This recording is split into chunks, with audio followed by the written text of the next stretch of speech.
বয়স কত বলেন। নবী আমার জানিয়ে দিলেন, নবী আমার শুনিয়ে দিলেন, ও জিবরাইল, ও ভাই জিবরাইল, ইয়া আখির জিবরাইল, ও ভাই জিবরাইল, আমার বয়স আমি বলবো, সর্বপ্রথম তোমার বয়স বলো। হযরত জিবরাইল আলাইহিস সালাম জানিয়ে দিলেন, ইয়া রাসূলুল্লাহ, ইয়া হাবিবাল্লাহ, হুজুর, আমার বয়স কত আমি জানি না, আমার বয়স কত আমি জানি না, কিন্তু আমি আল্লাহ পাকের আরশের মহল্লায় একটি তারা উদয় হতে দেখেছি। এমন একটি তারা, ওই তারাটি একবার উদয় হলে ৭০,০০০ বছর বাদে উদয় হতো। ইয়া রাসূলুল্লাহ, ইয়া হাবিবাল্লাহ, হুজুর, এবার আপনি হিসাব করে বলেন, এবার আপনি হিসাব করে বলেন আমার বয়স কত। আমি ওই তারাটি ৭২ বার দেখেছি। ইয়া রাসূলুল্লাহ, ইয়া হাবিবাল্লাহ, হুজুর, এবার আপনি হিসাব করে বলেন। নবী আমার জানিয়ে দিলেন, নবী আমার জানিয়ে দিলেন, ও ভাই জিবরাইল, ইয়া আখির জিবরাইল, ওই তারাটির সম্পর্কে তুমি কিছু জানো? ওই তারাটি কে ছিল তুমি কি জানো?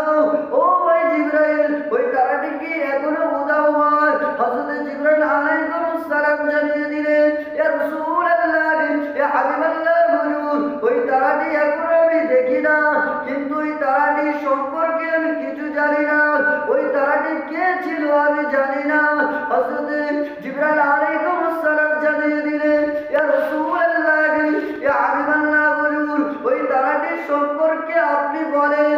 নবী আমার জানিয়ে দিলেন, নবী আমার শুনিয়ে দিলেন, ইয়া আখির জিবরাইল, ও ভাই জিবরাইল, ওই তারাটি দুনিয়ার কোনো মানুষ ছিল না রে ভাই জিবরাইল, ওই তারাটি দুনিয়ার কোনো মানুষ ছিল না রে জিবরাইল, ওই তারাটি ছিলাম আমি নবী মুহাম্মদ রাসূলুল্লাহ।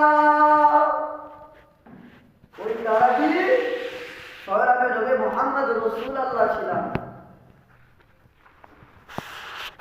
সর্বপ্রথম আমার নবীকে সৃষ্টি করা হয়েছিল, তবে আদম আলাইহিস সালাম আসলো, এরা করে করে সমস্ত মানুষ আসলো। আমার নবীকে যদি না সৃষ্টি করতো, কিছুই সৃষ্টি হতো না। তাই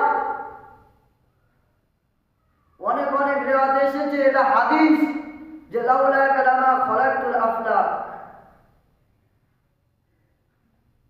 যদি লাউলা কালামা খলাকতুল আফলাক, এই পাহাড়, চন্দ্র, সূর্য, তারকা, এমন কোনো মাখলুকের সৃষ্টি হতো না আমার নবীকে যদি না সৃষ্টি